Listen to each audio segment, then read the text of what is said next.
Hello movie lovers, আশা করি সবাই বেশ ভালো আছেন। আজকে আপনাদের দুজন ঘুষখোর পুলিশ অফিসারের গল্প শোনাবো, যারা দিনের বেলায় আদর্শের ব্যাস নিয়ে ঘুরে বেড়ায় আর রাতের আধারে ঘুষের টাকায় পকেট ভারী করে। তো একদিন ওরা একটা মাফিয়া গ্রুপের মানি লন্ডারিং এর তথ্য পেয়ে টাকা উদ্ধার করতে যায়।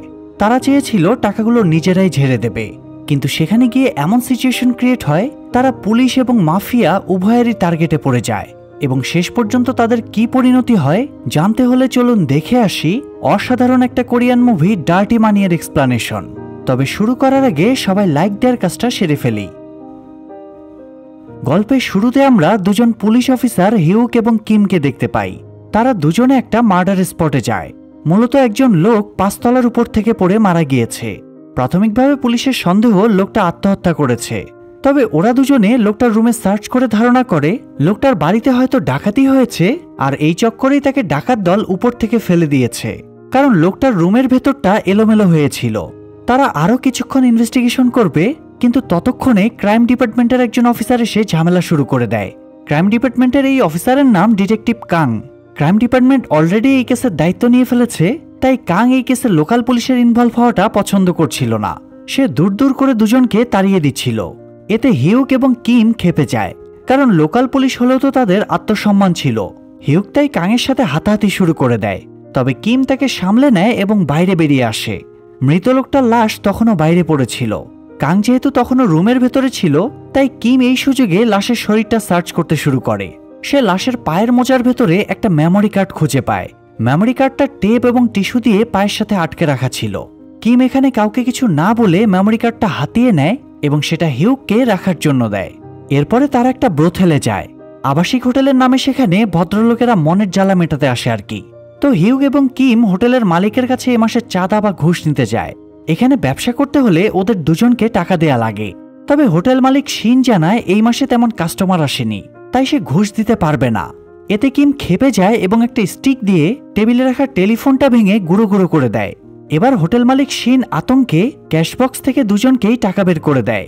তবে টাকা দেওয়ার সময় সে আফসোস করে বলে, চীনারা লাখ লাখ টাকা পাচার করে নিয়ে যাচ্ছে, ওদের কিছু বলছেন না, অথচ আপনারা আমাদের কোরিয়ানদের উপরে জুলুম করছেন। শিন আরও জানায় একটা চাইনিজ মাফিয়া গ্যাং সুদ, ড্রাগ স্মাগলিং এবং নারী পাচার থেকে ইনকাম করা ব্যাপক পরিমাণ টাকা নিয়মিত চীনে পাচার করছে। এসব শুনে কিম এবং হিউকের বেশ অবাক লাগে, কারণ তাদের কাছে এই ব্যাপারে কোনো তথ্য ছিল না। তাই তারা জিজ্ঞেস করে চাইনিজরা কখন এবং কিভাবে টাকাগুলো পাচার করছে। শিন এখানে ডিটেলস কোনো উত্তর দেয় না, তবে মাফিয়া সম্রাট কিরণের নামটা বলে দেয়। তো এরপরে হিউক ঘুষের টাকাগুলো নিয়ে ক্যাসিনোতে চলে যায়। তার একমাত্র নেশাই হলো জুয়ার নেশা। অন্যদিকে কিম হাসপাতালে চলে যায় তার মেয়ের এই মাসের বিল পরিশোধ করতে। কিমের মেয়ে জিমিন প্রচণ্ড অসুস্থ, তাকে নিয়মিত ফলো আপে রাখা লাগে। মূলত মেয়ের চিকিৎসার খরচ জোগাতেই কিম ঘুষ খায়, যদিও ঘুষের টাকাতেও হাসপাতালের ফি পরিশোধ করা সম্ভব হয় না। তাই কিম নিজের স্যালারির টাকাও যুক্ত করে হাসপাতালের বিল পরিশোধ করে। এরপরে সে কেবিনে গিয়ে মেয়ের সাথে দেখা করে। কিমের মেয়ে জিমিনকে সুস্থ করতে হলে অপারেশন করতে হবে, কিন্তু অপারেশনটা অত্যন্ত ব্যয়বহুল হওয়ায় কিম এখনও সেই টাকা ম্যানেজ করতে পারেনি। যাই হোক, হাসপাতাল থেকে বেরিয়ে কিম মাফিয়া সম্রাট কিরণের কাছে যায়। সকালের আত্মহত্যার কেসটা তার এরিয়াতেই ঘটেছে, তাই সে এই ঘটনায় জড়িত কিনা এই ব্যাপারে কিম তাকে জিজ্ঞাসাবাদ করে। তবে কিরণ স্মার্টলি ব্যাপারটা হ্যান্ডেল করে নেয়। তো কিম এই কেসের ব্যাপারে আর কিছুই জিজ্ঞেস করে না। এ সময় কিরণের পাশে তার ক্যাসিনো পার্টনার শিওক দাঁড়িয়েছিল। কিম জানতো হিউক নিয়মিত তাদের ক্যাসিনোতে জুয়া খেলতে আসে, তাই কিম শিওককে বলে হিউক যদি তার ক্যাসিনোতে জুয়া খেলতে যায় তবে সে যেন হিউককে ব্যাকপার্টে লাথি মেরে বের করে দেয়। কিন্তু শিওক এবং কিরণ দুজনেই জানায় জুয়া খেলতে গিয়ে হিউক তাদের কাছে 40,000 ওন ধার করে ফেলেছে, তাই হিউক জুয়া ছাড়ুক বা না ছাড়ুক অন্তত পাওনা টাকাটা যেন ফেরত দেয়। টাকার এমনটা শুনে কিম বেশ অবাক হয়। তো এরপরে কিম আসল কথায় আসে। সে কিরণকে স্পষ্ট অভিযোগের সুরে বলে, তুমি নাকি নৌকাতে করে চীনে টাকা পাচার করো। কিমের এমন কথা শুনে কিরণ বেশ চমকে ওঠে, তবে সে নিজেকে কন্ট্রোল করে এই ব্যাপারটাও স্মার্টলি হ্যান্ডেল করার চেষ্টা করে। যদিও কিম যেহেতু স্পষ্টভাবে কিরণের উপর অভিযোগ করেছে, তাই কিরণ না চাইলেও তার চেহারায় টেনশনের ছাপ ফুটে ওঠে, আর কিমও যা বোঝার তা বুঝে যায়। এই জন্য সে কথা না বাড়িয়ে বেরিয়ে আসে। যাই হোক, পরের দিন হিউক থানায় গিয়ে দেখে ক্রাইম ডিপার্টমেন্টের ডিটেকটিভ কাং এসেছে। কাং জানায় গতকাল যে লোকটা মারা গিয়েছে, মানে যার লাশের তদন্ত নিয়ে ওরা ঝামেলা করেছিল, সেই লোকটা ক্রাইম ডিপার্টমেন্টের ইনফর্মার ছিল। সে চাইনিজ গ্যাংয়ের টাকা পাচারের কেসে তথ্য কালেক্ট করছিল। এই জন্যই হয়তো তাকে মেরে ফেলা হয়েছে। তবে যেহেতু সে আন্ডারকভার এজেন্ট ছিল, এই জন্য তারা ব্যাপারটা প্রকাশ করতে পারছে না। কিন্তু সমস্যা হলো ইনফরমারের কাছ থেকে তারা কোনো ক্লু বা প্রমাণ খুঁজে পায়নি। কথাটা শুনে হিউকের মনে পড়ে কিম তো গতকাল লাশের কাছ থেকে একটা মেমোরি কার্ড পেয়েছিল। তো হিউক তখন দ্রুত গাড়িতে ফিরে গিয়ে মেমোরি কার্ডটা বের করে এবং কিমকে ফোন করে ডেকে আনে। দুজনে মেমোরি কার্ডটা কম্পিউটারে লাগিয়ে জানতে পারে সেই ইনফরমার এটাতে চাইনিজ গ্যাংয়ের সব ট্রানজ্যাকশনের ডিটেলস কালেক্ট করে রেখেছে। পোর্টে নৌকায় করে কোরিয়া থেকে শত শত কোটি ক্যাশ টাকা চীনে পাচার করা হয়েছে। একবারে অন্তত 50 কোটির নিচে কোনো ট্রানজ্যাকশন নেই। টাকার অ্যামাউন্ট দেখে কিমের মাথায় একটা প্ল্যান আসে। সে হিউককে বোঝায় তারা যদি জাস্ট একটা ট্রানজ্যাকশনের টাকা হাতিয়ে নিতে পারে তাহলেই তো তাদের লাইফ সেটেল হয়ে যাবে। এই টাকায় কিমের মেয়ের চিকিৎসা করে বিদেশে সেটেল হতে পারবে, আবার হিউকও তার সব ঋণ পরিশোধ করতে পারবে। কিমের কথায় হিউক রাজি হয়ে গেলে কিম হিউককে বলে সে যেন শেউকের কাছে গিয়ে জেনে নেয় তাদের নেক্সট ট্রানজ্যাকশন ডেট কবে। যেহেতু হিউক নিয়মিত শেউকের ক্যাসিনোতে যেত, তাই দুজনের মধ্যে জানাশোনা ভালো ছিল। হিউকের কাজ হলো শেউককে একটা টোপ দেওয়া। তারা শেউককে মিথ্যা করে বোঝাবে ক্রাইম ডিপার্টমেন্ট তাদের টাকা পাচারের ব্যাপারে জেনে গিয়েছে, তাই হিউক এবং কিম তাদেরকে ব্যাকআপ দেবে। কিন্তু ব্যাকআপ দিতে হলে তো ট্রানজ্যাকশনের ডেটটা জানা লাগবে।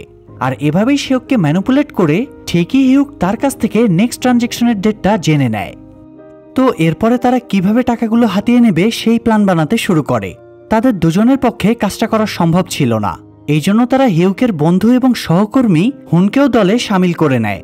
হুন মূলত চ্যাংরিয়ং সাব স্টেশনের অস্ত্রের কোষাগার দেখাশোনার দায়িত্বে ছিল। অ্যাকশনের দিনে সেও তাদের সাথে থাকবে। এছাড়া অস্ত্রাগার থেকে গোপনে দুটো অস্ত্র এনে দেবারও দায়িত্ব দেওয়া হয়। কিভাবে তারা টাকাগুলো ছিনতাই করবে, কে কোন দায়িত্বে থাকবে, সব প্ল্যান কিমি করে দেয়। এরপরে তারা একটা সেকেন্ড হ্যান্ড গাড়ি কেনে। তবে টাকা ছিনতাই করে আনার পরে তারা গাড়িটা নদীতে ফেলে দেবে যাতে কোনো প্রমাণ না থাকে। টাকা ছিনতাইয়ের পরে কিমের প্ল্যান ছিল সে তার মেয়ের সার্জারি করানোর পরে তাকে নিয়ে অস্ট্রেলিয়া শিফট করবে। হিউকের ইচ্ছে ছিল ঋণ পরিশোধ করে স্ত্রীর সাথে একটা দোকান খুলবে। আর হুনের প্ল্যান ছিল সে বাবার রেখে যাওয়া ঋণ পরিশোধের পরে বাকি টাকা দিয়ে দামি একটা গাড়ি কিনবে। আসলে মধ্যবিত্তরা সবাই এই টাইপের কিছু স্বপ্নই দেখি আমরা। যাই হোক, অ্যাকশনের দিনে হুন অস্ত্রাগার থেকে দুটো শটগান চুরি করে নিয়ে আসে। এরপরে তারা তিনজনে অন্যরকম ড্রেস আর মাস্ক পরে একটা গোডাউনে চলে যায়। এখানেই মূলত মাফিয়া গ্রুপটা টাকা পাচারের জন্য রেডি করছিল। কিম বাইরে থেকে ভেতরে পর্যবেক্ষণ করে দেখে 4 জন লোক রয়েছে, তবে তারা তিনজনে ইজিলি এই 4 জনকে সামলে নিতে পারবে। এই জন্য তারা অস্ত্রসহ ভেতরে ঢুকে সবাইকে হস্টেজ বানিয়ে নেয়। এরপরে গাড়ি এনে টাকার ব্যাগগুলো গাড়িতে তুলতে শুরু করে। কিন্তু তারা তো জানতো না গোডাউনের ভেতরে একটা সিক্রেট চেম্বারে কেউ লুকিয়েছিল, আর সেই লোকটা হুনের পায়ে গুলি চালায়। এতে মুহূর্তেই পরিস্থিতি পাল্টে যায়। কিমের এখানে গোলাগুলির কোনো প্ল্যান ছিল না, কারণ একে তো কোরিয়াতে গুলি চালানো নিষিদ্ধ, তার উপরে আবার তারা সরকারি অস্ত্রাগার থেকে অস্ত্র এনেছে। আসলে এটা জাস্ট তারা ভয় দেখাতে নিয়ে এসেছিল, কিন্তু এখন বাধ্য হয়ে ব্যাকআপের জন্য গুলি চালানো লাগে। গোলাগুলির এক পর্যায়ে মাফিয়া গ্রুপের লোকগুলো সবাই মারা যায়, কিন্তু আরও একটা গুলি বাজেভাবে হুনের গায়ে লাগে। তাই তাকে গাড়িতে তুলে নিয়ে ওরা দ্রুত বেরিয়ে আসে। কিন্তু ওরা হুনকে হাসপাতালে নিয়ে যাওয়ার সুযোগ পায় না, তার আগেই সে মারা যায়। হুনের মৃত্যুতে হিউক প্রচন্ড কষ্ট পায়। বন্ধুত্বপূর্ণ সম্পর্ক হলেও ছোটবেলা থেকেই হুন হিউককে নিজের বড় ভাইয়ের মতো মান্য করে, অথচ নিজেদের স্বার্থেই ছেলেটার প্রাণ গেল এটা হিউক মানতেই পারছিল না। কিন্তু কি আর করার, যেমন কর্ম তেমন ফল। তো কিম বলে তারা হুনের লাশ সহই গাড়িটা নদীতে ফেলে দেবে, এছাড়া আর কোনো অপশন নেই। গাড়িটা নদীতে ফেলে দেওয়ার পরে তারা নিজেরাও নদীর পানিতে গা ধুয়ে নেয়, যাতে শারীরিকভাবেও কোনো প্রমাণ না থাকে। এরপরে তারা ছিনতাই করে না টাকা গুনতে শুরু করে। টাকার অ্যামাউন্ট তারা যা ধারণা করেছিল তার চেয়ে অনেক বেশি ছিল। তারা ভেবেছিল টাকা 50 কোটি ওনের আশেপাশে হবে, কিন্তু এখানে অন্তত 400 কোটি ওন ছিল। কিম বলে তারা এখনই এই টাকা খরচ করবে না, এই টাকা আপাতত তারা লুকিয়ে রাখবে। যদিও এতে কিমের মেয়ের সার্জারি লেট হয়ে যাবে, তবুও এই মুহূর্তে এই টাকা খরচ করা অনেক রিস্ক। তারা এই নিয়ে আলোচনা করছিল, এ সময় দুজনের কাছে লোকাল পুলিশ ডিপার্টমেন্টের চিফ পার্কের ফোন আসে। পার্ক দুজনকে ঝাড়ি মেরে দ্রুত থানায় আসতে বলে।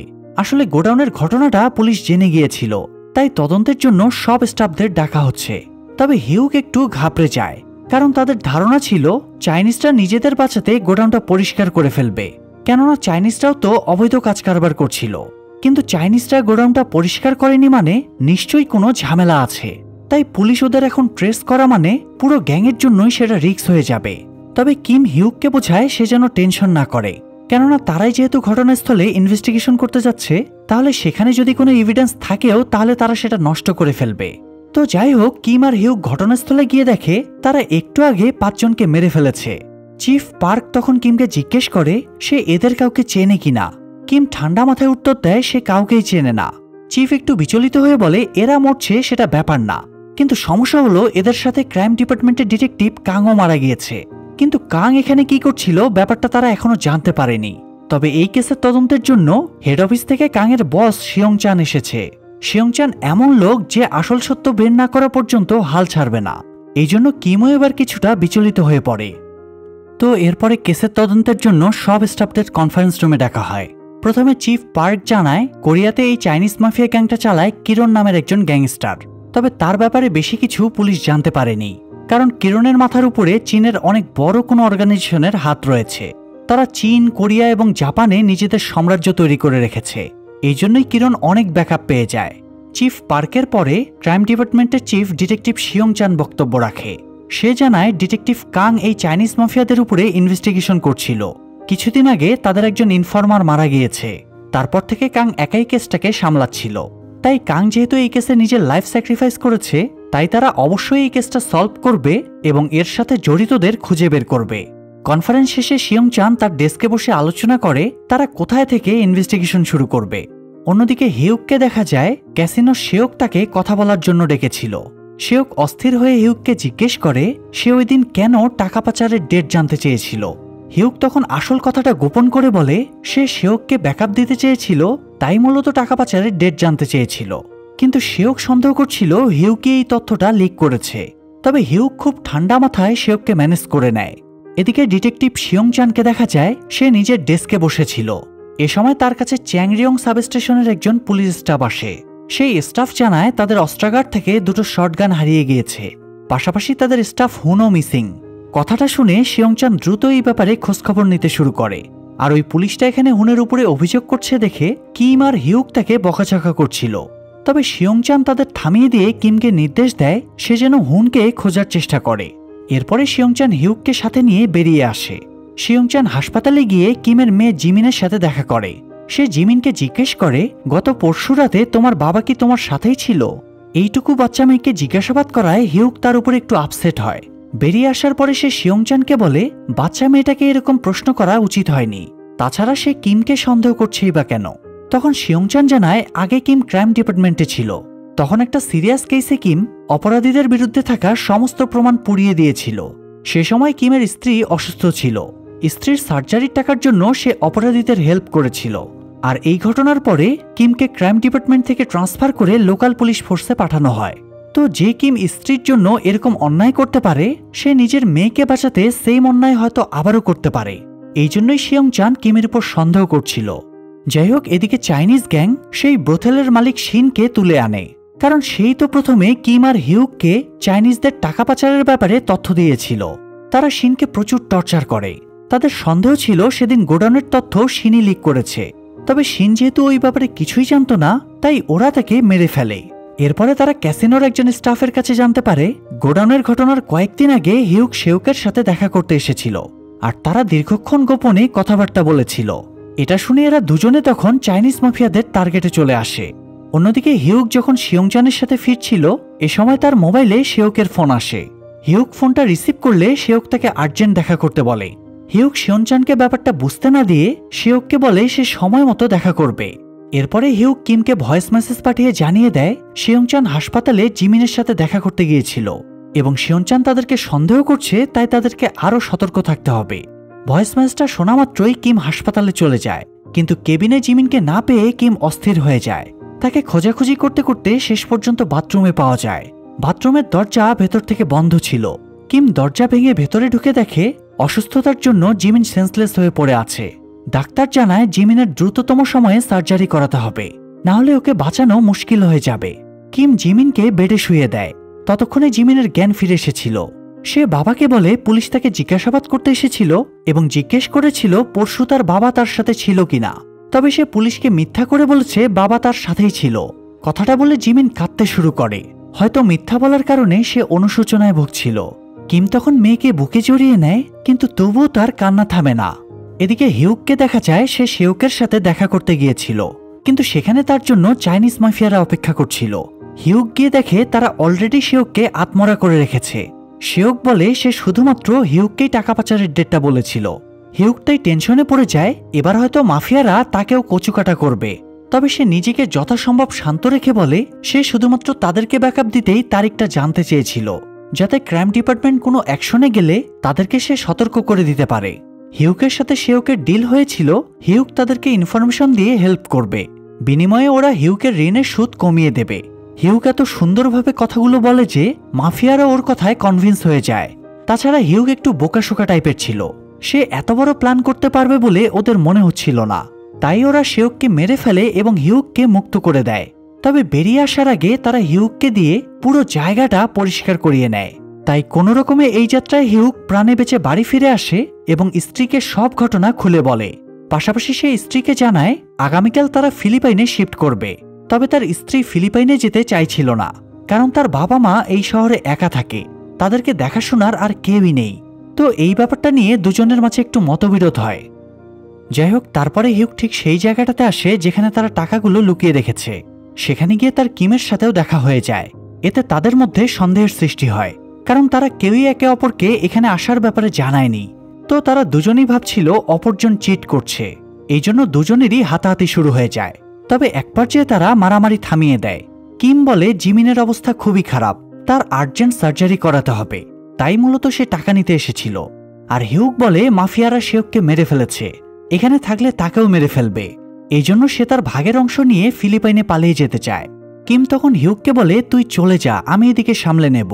কিন্তু হিউক ধারণা করে কিম তাকে ফাঁসাতে চাইছে, কারণ সে পালিয়ে গেলে সমস্ত অভিযোগ তার উপরেই চলে আসবে। আর মাফিয়ারা যেহেতু অলরেডি হিউককে সন্দেহ করছে, তাই সে পালিয়ে গেলে সবাই শিওর হয়ে যাবে হিউকই তাহলে গোডাউনের ঘটনাটা ঘটিয়েছে। আর তখন কিমও হিউকের উপরে সব দোষ চাপিয়ে দিয়ে নিজে বেঁচে যাবে। এই জন্য সে কিমকে বলে যদি আমি ফেঁসে যাই তাহলে কিন্তু তোকেও ফাঁসিয়ে দেব। এই বলে সে সিক্রেট চেম্বারে ঢুকে যেখানে তারা টাকা লুকিয়ে রেখেছে। সে নিজের ভাগের 2 ব্যাগ টাকা নিয়ে বের হচ্ছিল, কিন্তু কি মনে করে যেন 1 ব্যাগ টাকা আবারও সিক্রেট চেম্বারে কিমের জন্য ফেলে দেয়। এরপরে সেখান থেকে বেরিয়ে চলে যায়। তারপর পরবর্তী সিনে কিমকে দেখা যায় সে হাসপাতালের বেঞ্চে বসে ঘুমাচ্ছিল। তখন তার কাছে চিফ পার্কের ফোন আসে। হিউক যে পালানোর প্ল্যান করছে, সামহাও এই তথ্যটা পুলিশ পেয়ে গিয়েছে, তাই হিউককে ধরার জন্য রেড অ্যালার্ট জারি করা হয়েছে। এমনকি হিউক এখন যে হোটেলে আত্মগোপন করে আছে, পুলিশ সেই ঠিকানাটাও পেয়ে গিয়েছে। চিফ পার্ক তাই কিমকে সেই হোটেলের অ্যাড্রেস দিয়ে দ্রুত সেখানে চলে আসতে বলে। এদিকে হিউককে দেখা যায় সে তড়িঘড়ি করে রেডি হচ্ছিল, তবে ততক্ষণে পুলিশ পুরো বিল্ডিং ঘিরে ফেলেছিল। এ সময় আবার তার স্ত্রীও পল্টি নেয়। সে স্পষ্ট জানিয়ে দেয় সে তার সাথে যাবে না। এই জন্য হিউক একটু বিরক্ত হয়ে একাই পালানোর জন্য বের হয়, কিন্তু সিঁড়িতে এসেই দেখে সিঁড়ির নিচে পুলিশের লোক দাঁড়িয়ে। তাই সে আবারও হোটেলে ঢুকে অন্য একটা রুমে লুকিয়ে পড়ে। অন্যদিকে কিমও ততক্ষণে হোটেলে পৌঁছে যায়। সে ভেতরে ঢুকে হিউককে বাঁচানোর জন্য একটা ট্রিক খাটায়। সে নিজেই নিজের কপালকে দেয়ালে ঢিপ মেরে আঘাত করে এবং এমার্জেন্সি ফায়ার অ্যালার্ম বাজিয়ে দেয়। এমার্জেন্সি অ্যালার্ম শুনে সবাই কিমের কাছে ছুটে গেলে কিম মিথ্যা করে বলে হিউক তাকে আঘাত করে এই পথ দিয়ে পালিয়ে গিয়েছে। এটা শুনে সবাই ওই পথে দৌড় দেয়। আর এই সুযোগে কিম হোটেলের ভিতরে ঢুকে হিউককে ডাকাডাকি শুরু করে। কিমের ডাক শুনে হিউক বেরিয়ে এলে কিম তাকে নিজের গাড়ির চাবি দিয়ে পালিয়ে যাওয়ার সুযোগ করে দেয়। আর এভাবেই হিউককে পার করে দিয়ে কিম নাটক সাজায় হিউক তাকে মেরে গাড়ির চাবি নিয়ে পালিয়েছে। চিফ এই ঘটনায় কিমের উপরে খুব ক্ষেপে যায়। সেভাবে কিমের দায়িত্বজ্ঞানহীনতার জন্যই হিউক পালাতে পেরেছে। অবশ্য ক্রাইম ডিপার্টমেন্টের ডিটেকটিভ শিয়ং চান কিমের দিকে অন্যভাবে তাকাচ্ছিল, কারণ সে অলমোস্ট বুঝেই গিয়েছিল হিউক একা কিছু করেনি, অবশ্যই কিমও তার সাথে জড়িত। যাই হোক, হিউককে পার করে দিয়ে সে কিম অফিসে বসেছিল। তখন তার কাছে মাফিয়া কিরণের ফোন আসে। কিরণ কিমকে থ্রেট দিয়ে বলে সে জেনে গিয়েছে হিউক আর কিম মিলে টাকাগুলো ঝেড়ে দিয়েছে, তাই সে সন্ধ্যা পর্যন্ত সময় দিয়ে বলে এই সময়ের ভেতরে যেন তারা টাকা ফেরত দেয়, তা না হলে কিরণ কিমকে মেরে ফেলবে। কিম কিরণের সাথে বাকবিতণ্ডা করছিল, এ সময় শিয়ং চান তার পেছনে এসে দাঁড়ায়। এরপরে কিমকে অফিসে নিয়ে গিয়ে বলে আমি জানি টাকাটা তোমরা দুজনে মিলে সরিয়েছ। এই বলে শিয়ং চান কিমকে একটা রেকর্ডিং শোনায়। শিয়ং চান এদের দুজনকে আগে থেকেই টার্গেট করে রেখেছিল, এই জন্য শিয়ং চান গতকাল হিউকের গাড়িতে একটা রেকর্ডার লুকিয়ে রেখেছিল। হাসপাতাল থেকে ফেরার পরে হিউক শিয়ং চানকে নামিয়ে দেওয়ার পরে এই ব্যাপারে সতর্ক করার জন্য কিমকে ফোন করেছিল। আর এই কথাগুলোই রেকর্ডারে রেকর্ড হয়ে গিয়েছে। কিম রেকর্ডিংটা শোনার পরে বুঝতে পারে সে ফেঁসে গিয়েছে, কিন্তু এরপরও কিম শিয়ং চানকে জিজ্ঞেস করে আমাকে কেন এই রেকর্ডিংটা শোনাচ্ছ। তখন শিয়ং চান তাকে অবাক করে বলে তোমরা যে টাকাগুলো ঝেড়ে দিয়েছ সেই টাকাগুলো আমিও ঝাড়তে চেয়েছিলাম। শিয়ংচানের কথা শুনে কিম চমকে উঠে। শিয়ংচান আরও জানায় সে এবং ডিটেকটিভ কাং ইনফরমারের কাছ থেকে খবর পেয়েছিল চীনারা শত শত কোটি টাকা নিজেদের দেশে পাচার করছে। মুভির শুরুতে আমরা আত্মহত্যাজনিত কারণে মৃত যে লাশটা দেখেছিলাম সেই লোকটা মূলত শিয়ংচানের ইনফরমার ছিল এবং শিয়ংচান আর কাং তাকে মেরে টাকা পাচারের ডেট আর লোকেশন জেনে নিয়েছিল। এরপরে তারা সেই টাকাগুলো হাতিয়ে নেওয়ার প্ল্যান করেছিল, কিন্তু তার আগেই কিম, হিউক এবং হুন গিয়ে টাকাগুলো হাতিয়ে নেয়। পাশাপাশি টাকা নিতে যাওয়া কাংও ঘটনাস্থলে মারা যায়, ফলে তাদের প্ল্যানও নষ্ট হয়ে যায়। শিয়ংচান বলে সে টাকা হাতালে কিমের মতো বলদামি করত না, বরং সে অফিসিয়ালি রেট দিয়ে 20-30 লাখ ওন উদ্ধার করেছে এমন রেকর্ড দেখাতো, আর বাকি টাকা নিজে সরিয়ে ফেলত। এতে কেউ আর কিছু জানতেই পারত না। তারা তো ক্রাইম ডিপার্টমেন্টের লোক, তারা যে রিপোর্ট দেবে সবাই সেটাকেই সত্যি বলে ধরে নেবে। মানে চিন্তা করা যায় পুলিশের দায়িত্বে থেকেও কি পরিমাণ ধান্দাবাজ কোরিয়ান পুলিশ। তবে এসবের সাথে আর কোনো দেশের পুলিশের মিল পেলেও পেতেই পারেন। যাই হোক, শিয়ংচান এখানে কিমকে অফার দেয় সে যদি টাকাগুলো শিয়ংচানকে ফিরিয়ে দেয় তাহলে শিয়ংচান থেকে সেই টাকার একটা অংশ দিয়ে দেবে। কিম তখন জিজ্ঞেস করে আমি না হয় টাকার ভাগ পাবো, কিন্তু হিউকের কি হবে? শিয়ংচান তখন বলে এটা অনেক হাই প্রোফাইলের কেস, এই কেসে একজন পুলিশ অফিসার পর্যন্ত মারা গিয়েছে, তাই কাউকে না কাউকে তো বলির পাঠা বানাতেই হবে। তাই তারা এই কেসের সমস্ত দায় হিউকের উপরে দিয়ে দিবে। শিয়ংচান কিমকে প্রেসার দেয় এই মুহূর্তে সে ছাড়া আর কেউই কিমকে বাঁচাতে পারবে না। কিম তাই কি করবে বুঝে উঠতে পারছিল না। সে রাগে ক্ষোভে শিয়ংচানের কলার চেপে ধরে, কিন্তু কিম তো নিরুপায়। এই জন্য সে শিয়ংচানের চাপে হিউকের সাথে বিশ্বাসঘাতকতা করতে রাজি হয়। সে হিউককে ফোন দিয়ে বলে তারা যেখানে টাকা লুকিয়ে রেখেছে সে যেন সেখানে রাত 9টার সময় চলে আসে। কিম হিউককে প্রতিশ্রুতি দেয় সে তাকে বিদেশে পালানোর সমস্ত ব্যবস্থা করে দেবে। তবে ফোনটা কাটার পরে কিমের নিজের কাছেই নিজেকে তুচ্ছ মনে হচ্ছিল। সে নিজের বন্ধুর সাথে প্রতারণা করছে এটা ভেবেই সে কান্নায় ভেঙে পড়ে। যাই হোক, সন্ধ্যার পরে কিম জিমিনকে অপারেশন থিয়েটারে ঢুকিয়ে দেয়। আজ রাতেই জিমিনের সার্জারি হবে। মেয়েকে অপারেশন থিয়েটারে রেখে কিম ওয়াশরুমে ঢুকে ফ্রেশ হচ্ছিল। এ সময় মাফিয়া কিরণ দলবল নিয়ে কিমকে ঘিরে ধরে এবং তাকে মারধর করতে শুরু করে। কিরণ একটা ছুরি দিয়ে কিমকে আঘাত করে সেন্সলেস করে দেয়। এরপরে কিমকে নিয়ে সেখানে যায় যেখানে আজ কিম এবং হিউকের দেখা করার কথা। কিম আর হিউক এখানেই বেসমেন্টে একটা সিক্রেট চেম্বারে টাকা লুকিয়ে রেখেছিল। তবে বেসমেন্টের চেম্বারটা খোলা ছিল, এছাড়া ভেতরে কোনো টাকা পয়সাও ছিল না। তাছাড়া হিউকও সেখানে ছিল না। তারা কিমকে এই ব্যাপারে জিজ্ঞেস করলে কিম বলে টাকা কোথায় সে জানে না। তখন কিরণ বিরক্ত হয়ে জিজ্ঞেস করে টাকা কোথায় জানিস না মানে? টাকা কি তাহলে সুরঙ্গ মাসুদ নিয়ে পালিয়েছে নাকি? না হলে টাকা যাবে কোথায়? তাদের সাথে এখানে চায়না থেকে কিরণের বসও এসেছিল। সে রেগে গিয়ে কিমের উপরে গুলি চালিয়ে তাকে চেম্বারের ভেতরে ফেলে দেয়। এরপরে কিরণ কিমকে ফাইনাল গুলিটা চালাবে, তখনই পিছনের দরজা খুলে শটগান হাতে হিউক ভেতরে ঢোকে। এরপরে সে এলোপাথারি গুলি চালিয়ে প্রায় সবাইকেই মেরে ফেলে। তবে কিরণ তখনও অক্ষত ছিল। সে ছুটে এসে চাকু দিয়ে হিউককে বাজেভাবে আঘাত করে। এরপরে তার শটগানটা তুলে নিয়ে কিরণ হিউকের পায়ে গুলি করে এবং জিজ্ঞেস করে টাকা কোথায়। হিউক বলে সে মারা যাবে তবুও বলবে না টাকা কোথায় আছে। উত্তর শুনে কিরণ রেগে গিয়ে হিউককে গুলি চালাতেই যাচ্ছিল, ঠিক তখনই পিছন থেকে কিম উঠে দাঁড়িয়ে কিরণকে গুলি চালিয়ে দেয়। তারপরে কিম হিউকের দিকে গান পয়েন্ট করে এবং একটা গুলির আওয়াজ শোনা যায়। বাইরে ততক্ষণে শিয়ংচান পৌঁছে গিয়েছিল। গুলির আওয়াজ শুনে সে দ্রুত ভেতরে ঢুকে দেখে কিম নিথর হয়ে পড়ে আছে আর হিউক মুমূর্ষু অবস্থায় তার পাশে শুয়ে আছে। শিয়ংচান ধারণা করে কিম হয়তো নিজেই নিজেকে স্যাক্রিফাইস করেছে। সে হিউককে জিজ্ঞেস করে টাকাগুলো কোথায়। হিউক বলে আমি তো অলরেডি পুলিশের চক্করে ফেসে গিয়েছি, তাই আপনাকে টাকার কথা বলে দিয়ে আমার কি লাভ? টাকা কোথায় আছে বলে দিলে আপনি এমনিতেও আমাকে মেরে ফেলবেন। শিয়ংচান তখন বলে সে হিউককে এই ঝামেলা থেকে বাঁচিয়ে নেবে। এই বলে সে চিফ পার্ককে ফোন দিয়ে সব ঘটনা উল্টে দেয়। সে চিফকে বোঝায় হিউকের কোনো দোষ নেই। মূলত কিম ডিটেকটিভ কাং এবং হুনকে হত্যা করে চাইনিজদের টাকাগুলো আত্মসাৎ করেছে, আর এখন কিম তাই চাইনিজদের খুঁজে বেড়াচ্ছে। তাই আমি এবং হিউক কিমকে ফলো করছি। শিয়ংচান হিউকের কানে মোবাইলটা ধরে চিফ পার্কের সাথে কথা বলিয়ে দেয়। সে চিফকে বোঝায় হিউকের কোনো দোষ নেই। হিউকও স্বীকার করে অপরাধগুলো কিম করেছে। এরপরে ফোনটা রেখে শিয়ংচান একটু অমনোযোগী হতেই হঠাৎ কিম উঠে শিয়ংচানকে গুলি চালিয়ে দেয়। আসলে কিম এতক্ষণ মরার অভিনয় করে শুয়েছিল আর শিয়ংচানকে মারার সুযোগের অপেক্ষা করছিল। হিউক তখন উঠে গিয়ে দ্রুত শিয়ংচানের পকেট থেকে একটা কলম বের করে। শিয়ংচানের এই কলমটা এক ধরনের রেকর্ডার। এটাতেই সে কিম এবং হিউকের কথা রেকর্ড করে রেখেছিল। তাদের দুজনের বিরুদ্ধে এটাই একমাত্র প্রমাণ। হিউক তাই প্রমাণটা নষ্ট করে দেয়। তবে ততক্ষণে কিমের অবস্থা খুব খারাপ হয়ে গিয়েছিল। ছুরি এবং মারধরের আঘাত এছাড়া কয়েকটা গুলি খেয়ে সে মৃত্যুর কোলে ঢলে পড়েছিল। মৃত্যুর আগে কিম বলে, আমি সব অপরাধ নিজের ঘাড়ে নিয়ে নিচ্ছি। তোমাকে জিজ্ঞাসাবাদ করা হলে তুমি এটাই বলবে যে খুন এবং টাকা আত্মসাৎ আমিই করেছি। কিমের মৃত্যুর আগে শেষবার তার মেয়েকে দেখতে ইচ্ছে করছিল, কিন্তু জীবন তাকে সেই সুযোগ দেয় না। ঝাপসা চোখে মেয়ের স্মৃতি নিয়ে কিম হিউকের কোলের উপরে শুয়ে শেষ নিঃশ্বাস ত্যাগ করে, আর হিউক প্রিয় বন্ধুর মৃত্যুতে হাউমাউ করে কাঁদতে থাকে।